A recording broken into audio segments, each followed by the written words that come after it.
Disrespect is rarely loud. Most people imagine disrespect as shouting, insults, obvious hostility. But in the real world, especially in modern social hierarchies, disrespect is quieter. It appears in tone, in timing, in the small decisions people make about how much space they give you, or how easily they push you aside. Someone interrupts you mid-sentence. Someone dismisses your opinion without even pretending to consider it. Someone speaks to you with that subtle edge, that slight downward tilt in their voice, the tone that quietly says, "You are beneath me." And when this happens, almost everyone makes the same mistake. They argue. They defend themselves. They explain why they deserve respect. They raise their voice. They try to correct the situation immediately. They fight for validation like a person begging for oxygen. But this reaction, this instinct to argue, is exactly what destroys your position. Because arguing is not power. Arguing is exposure. The moment you argue, you reveal something critical about your psychology. You reveal that the other person's opinion has emotional authority over you. You reveal that their disrespect has penetrated your mind deeply enough to provoke you. And in the silent language of dominance, that is a catastrophic mistake. Because power is not measured by who speaks the loudest. Power is measured by who remains unshaken. Human beings are biological creatures long before they are rational ones. Long before we learned language, long before law, etiquette, or corporate politeness, our brains evolved to read signals of dominance and submission the way predators read movement in the grass. Every social interaction is scanned by the nervous system. Who holds eye contact? Who reacts first? Who explains themselves? Who becomes emotional? These signals decide status faster than logic ever could. When someone disrespects you, they are not just expressing an opinion, they are testing you, quietly, almost experimentally. They are pushing against the invisible boundary that defines your status in their mind. And what they are really asking is very simple. How much pressure does it take before you react? Weak boundaries collapse immediately. Strong boundaries remain still. Most people fail this test instantly. The moment disrespect appears, they rush to defend themselves as if the accusation must be corrected immediately. They feel the urge rising inside their chest, the need to respond, the need to restore fairness. But fairness has nothing to do with power. Nature has never cared about fairness. Predators do not debate prey, and prey does not survive by arguing with predators. The prey survives by understanding perception. Look carefully at animals in the wild. When two predators encounter each other, they do not immediately attack. They circle, they observe, they measure stillness, confidence, patience. The first creature to show agitation loses psychological ground. Stillness is not passivity. Stillness is control, and control is the foundation of dominance. This is why arguing in response to disrespect is so destructive. The moment you argue, you enter the other person's frame. You accept their challenge on emotional terms. You begin explaining yourself to someone who never intended to respect your explanation in the first place. You are no longer setting the rules. You are reacting to theirs. Machiavelli understood this centuries ago. Power does not come from convincing everyone you are right. Power comes from controlling the environment in which judgments about you are formed. When someone disrespects you, they are attempting to define you. They are attempting to establish a version of you inside the social hierarchy, a version that is smaller, weaker, easier to ignore. And if you rush to argue, you help them build that version. You become the person who reacts, the person who defends, the person who needs approval. But there is another response, a response far more unsettling to the human mind: silence. Not the silence of fear, the silence of calculation. Because when you refuse to argue, something very strange happens inside the other person's psychology. Their brain begins to search for information that isn't there. Humans are deeply uncomfortable with unresolved social signals. When someone throws disrespect at you, they expect a reaction: anger, defense, justification. When that reaction never arrives, their certainty begins to fracture. Did they misjudge you? Did they push too far? Are you ignoring you because you are weak or because you are completely unbothered? And uncertainty is dangerous for the aggressor, because uncertainty forces the mind to reconsider the hierarchy. This is the moment where true strategists begin to separate themselves from ordinary people. Most people react. A small minority observe. They watch the moment unfold. They feel the emotional surge rise in their body, and they refuse to obey it. Instead of arguing, they do something far more powerful. They withdraw their reaction completely. No emotional spike, no defensive speech, no attempt to win the moment. Just calm, controlled silence. And that silence begins to reshape the battlefield in ways the other person never expected. But silence alone is not the full strategy. Silence is only the opening move. What happens after the silence is where real power begins to emerge, and very few people understand the next step. Before we go deeper, I want to see who is truly paying attention.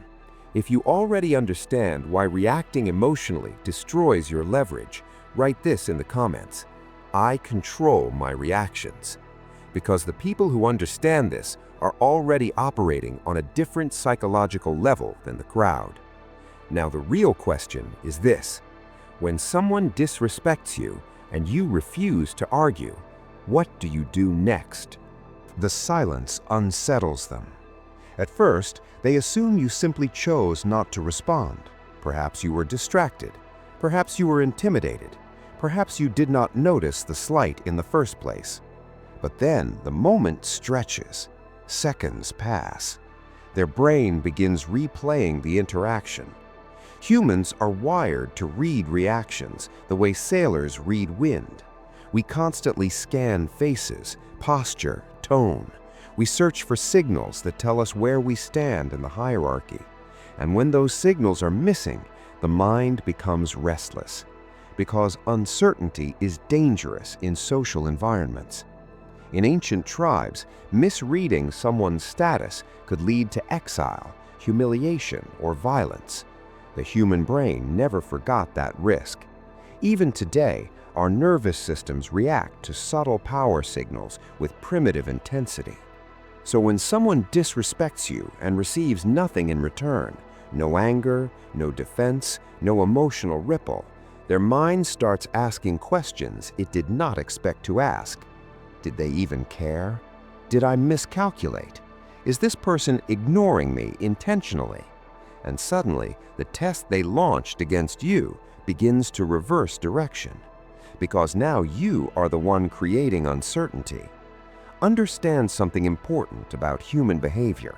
Most people do not consciously attempt to dominate others. They simply follow impulses shaped by instinct. They test boundaries because their brain wants to know where those boundaries are. Push here. See what happens. If the wall collapses, the brain records a simple lesson: this person is safe to dominate. But if the wall does not move, if it stands there quietly, immovable, the lesson becomes very different. And that lesson spreads. People talk about respect as if it were an ethical principle, something noble, something fair. It is not. Respect is a survival calculation. The brain asks one brutal question: what happens if I push this person too far? If the answer is nothing, respect disappears. If the answer is something unpredictable, respect grows rapidly. Silence introduces that unpredictability. But silence alone is only the disruption phase. It interrupts the pattern they expected. It breaks the emotional script they prepared for you. The real strategy begins after that disruption. And this is where most people fail again. because after the silence, their emotions return. Hours later, sometimes minutes later, they feel the anger building, the frustration, the desire to go back and correct the moment they allowed to pass. So they confront the person later, they explain themselves, they reopen the conflict in an attempt to regain dignity. And the result is almost always worse, because delayed emotional reactions look even weaker than immediate ones.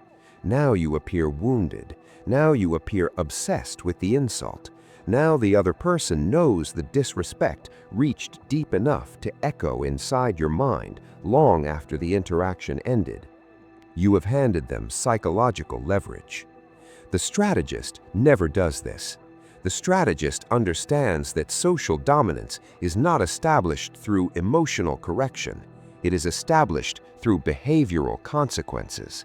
Not arguments, consequences. Predators do not debate boundaries. They enforce them, quietly, indirectly, without speeches. Imagine two wolves encountering each other near a carcass. One attempts to move closer than it should. The other does not argue. It does not explain territory rules. It simply shifts its posture, stares, moves forward slightly. A message is delivered without language. Cross this line again, and something will happen. The message is clear precisely because it is not explained. Human beings operate on the same psychological wiring, even if we pretend otherwise. We respond to signals of consequence far more strongly than we respond to words. Words can be dismissed. Consequences cannot. So when someone disrespects you, the real question is not what you say in that moment. The real question is what changes afterward. Do you continue giving them the same access to your attention? Do you continue cooperating the same way? Do you continue offering warmth, humor, patience, assistance? Most people do, and that's why disrespect repeats. Because the other person learns an invisible rule. They can lower your status and nothing in the environment changes. But when a strategist experiences disrespect, something subtle shifts. Access changes, energy changes, availability changes. Not dramatically, not theatrically, just enough that the other person feels the difference without being given an explanation. The warmth they were used to is no longer automatic. The cooperation they expected now requires effort. The attention they received so easily is suddenly scarce, and the human brain notices scarcity immediately. What once felt casual now feels conditional. What once felt guaranteed now feels uncertain. And that uncertainty creates a powerful psychological pressure, because people instinctively want to regain access to what they may have lost. They begin behaving differently around you, more carefully, more respectfully, more aware. Not because you argued, because the environment changed. Power is rarely asserted through confrontation.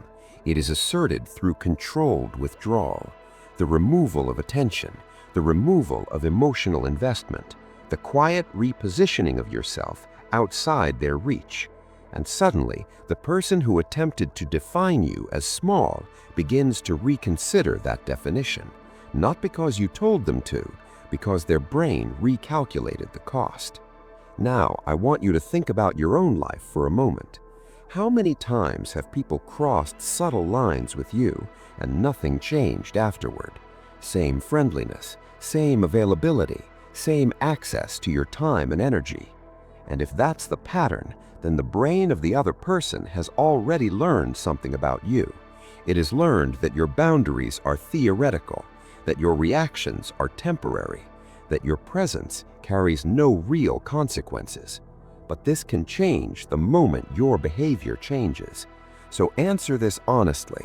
Are you the person who reacts emotionally, or the person who quietly reshapes the environment? Because the difference between those two identities determines how people treat you for the rest of your life. If you're beginning to understand this shift, write this below: I am not easy to access. The people who understand that sentence are already stepping outside the psychology of the crowd. But there is an even deeper layer to this strategy, because sometimes silence and withdrawal are not enough. Sometimes the person who disrespects you continues testing, continues pushing, continues assuming you're harmless. And when that moment arrives, the next move becomes critical. Some people stop testing the moment they sense resistance. Their instincts recognize the boundary and quietly adjust. But others continue. They continue because their brain has been rewarded in the past. They have pushed people before and watched them collapse into explanations, apologies, nervous laughter. Over time, their mind forms a simple belief about the world. Most people can be pressured. Most people can be dominated. So when silence and subtle withdrawal appear, they do not immediately retreat. They push again, almost out of habit. A sharper comment, a more obvious interruption, a slightly more aggressive tone. They are not necessarily evil. They are simply running another test. And in that moment, something important happens inside you. You feel the pressure rise again, the familiar urge to argue, to defend, to prove that you are not weak. But the strategist understands something the emotional mind does not. This moment is not about winning a conversation. It is about defining reality. Every hierarchy is built on invisible agreements. Agreements about who speaks first, who apologizes, who adapts, who absorbs pressure so others don't have to. Most people unconsciously volunteer for the lowest role in that hierarchy, not because they lack intelligence, but because they lack control over their reactions. They flinch, and the social world records every flinch. So when the second test arrives, the strategist does not argue. They do something far more unsettling. They slow the interaction down. Speed is the ally of emotional reactions. The faster a conversation moves, the easier it becomes to provoke someone to speaking impulsively. This is why arguments escalate so quickly. One sentence triggers another, then another, until both people are drowning in emotional noise. But when you slow the moment down, the psychological terrain changes. Imagine someone throws a dismissive remark in your direction. Most people fire back instantly. Words collide like sparks. The strategist pauses, not awkwardly, not nervously, deliberately. They allow the silence to stretch just long enough that the other person feels it, long enough that attention shifts toward them. Then they respond with something extremely simple, a calm question. Not defensive, not emotional, just precise. Why would you say that? Those 4 words carry a strange psychological weight, because suddenly the aggressor is no longer the interrogator. They are the one being examined. Their brain expected a reaction. Instead, it receives scrutiny, and scrutiny creates discomfort. Most disrespectful remarks are impulsive. They come from ego, frustration, or casual arrogance. The person delivering them rarely prepares a rational justification. They assume the moment will pass in the noise of conversation. But when you slow the moment down and calmly ask them to explain themselves, the impulse collapses under its own weight. Now they must think. Now they must justify. Now everyone observing the interaction is waiting to see if their behavior makes sense, and very often it does not. The aggressor begins to stumble. They soften their tone. They claim it was a joke. They say you misunderstood. Why? Because the frame has shifted. Instead of defending yourself, you forced them to defend their behavior. This reversal is incredibly powerful in human psychology. Social status is heavily influenced by who appears composed under pressure and who appears unstable. When someone throws disrespect and you respond with anger, you both look unstable. When someone throws disrespect and you respond with calm scrutiny, the contrast becomes obvious. One person looks reactive, the other looks controlled. And observers, whether co-workers, friends, or strangers, subconsciously assign status based on that contrast. This is how quiet dominance spreads through a group, not through intimidation, but through composure.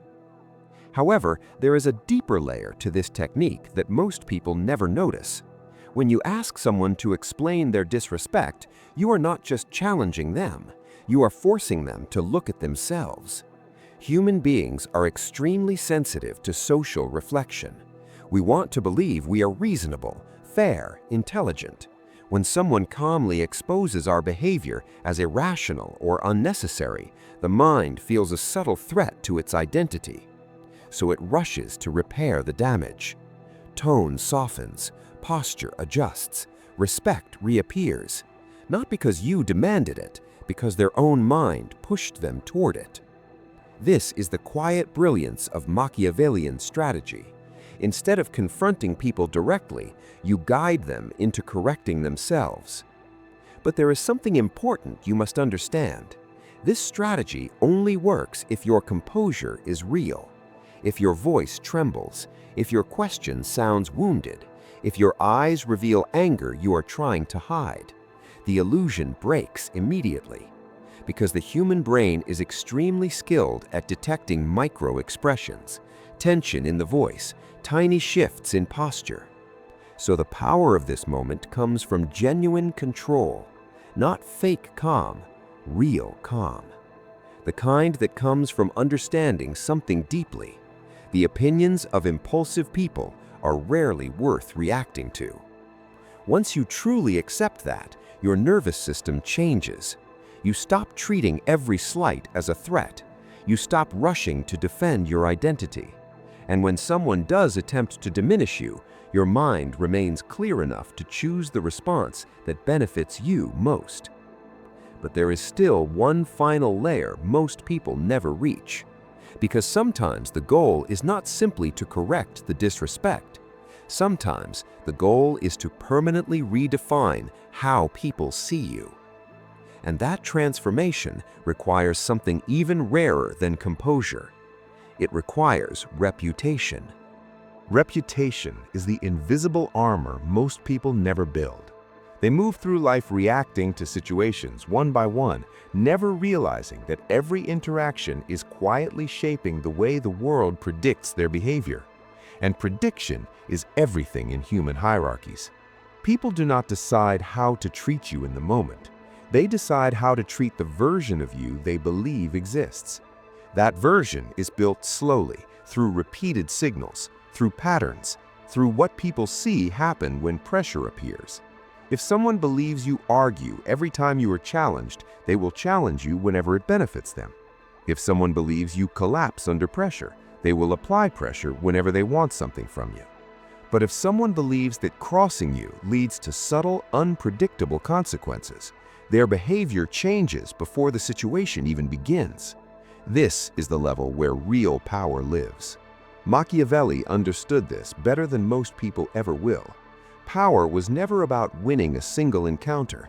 It was about shaping the expectations of everyone watching.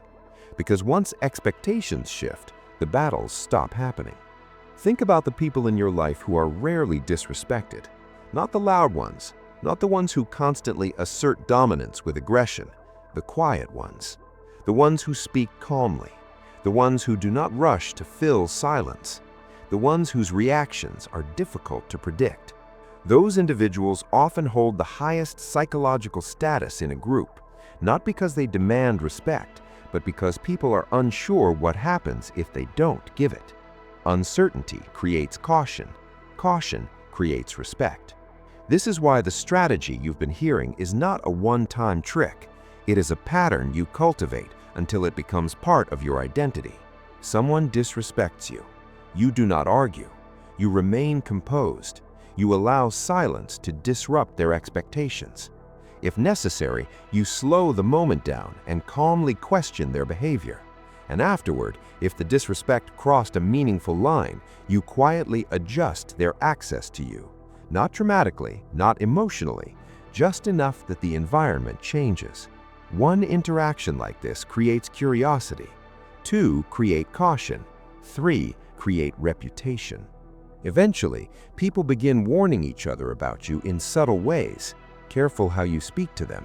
They don't react the way most people do. They notice things. And suddenly, the tests stop arriving, because predators do not repeatedly test prey that refuses to behave like prey. Now, here's the part most people misunderstand. None of this requires hostility. Hostility actually weakens the strategy. When you become hostile, people stop seeing you as controlled. They see you as volatile. And volatile people are predictable. They explode under pressure. The strategist does not explode. They remain calm long enough that others begin adjusting themselves. This creates something far more powerful than intimidation. It creates psychological gravity. People start moderating their tone around you without being asked. They think before interrupting you. They become slightly more careful with their jokes, their criticisms, their dismissive remarks. Not because you lectured them, because their brain has recorded a pattern. Disrespect leads to discomfort. Respect leads to smooth interactions, and the human mind always moves toward the path of least resistance. But there is a final truth you must understand if you want this strategy to work consistently. You must stop craving universal approval. Many people sabotage their own authority because they want everyone to like them. They soften boundaries. They tolerate subtle disrespect. They laugh at comments that quietly diminish them. They do this because they fear losing social warmth. But warmth without respect is fragile. It disappears the moment you stop serving others' expectations. Real stability comes from a different balance: calmness without submission, kindness without weakness, presence without emotional dependence. When you reach that balance, something fascinating happens. You no longer need to fight for respect. Your behavior quietly filters the people around you. Some individuals will distance themselves because they prefer easy targets. Let them go. Their absence simplifies your environment. Others will move closer with genuine respect because they recognize composure when they see it. These are the people worth keeping in your circle. Now think carefully about your own life. How many situations escalated because you argued too quickly? How many times did you defend yourself to someone who had no intention of respecting your explanation? How much energy have you spent fighting battles that could have been won through silence and controlled consequence? Most people spend years repeating that pattern, but the moment you understand what we discussed today, the pattern breaks. Because now you know something most people never realize. Respect is not negotiated through arguments. It is engineered through behavior. Before we finish, I want to know who among you is ready to operate differently from the crowd. If this way of thinking resonates with you, write this in the comments. I refuse to be easy to disrespect. People who say that are not just viewers. They are the ones beginning to understand the deeper mechanics of human power. And now I want you to do one final thing. In the comments, write one belief, one habit, or one reaction you will change after hearing this. Awareness without action is just entertainment, but awareness followed by discipline, that is the beginning of real control.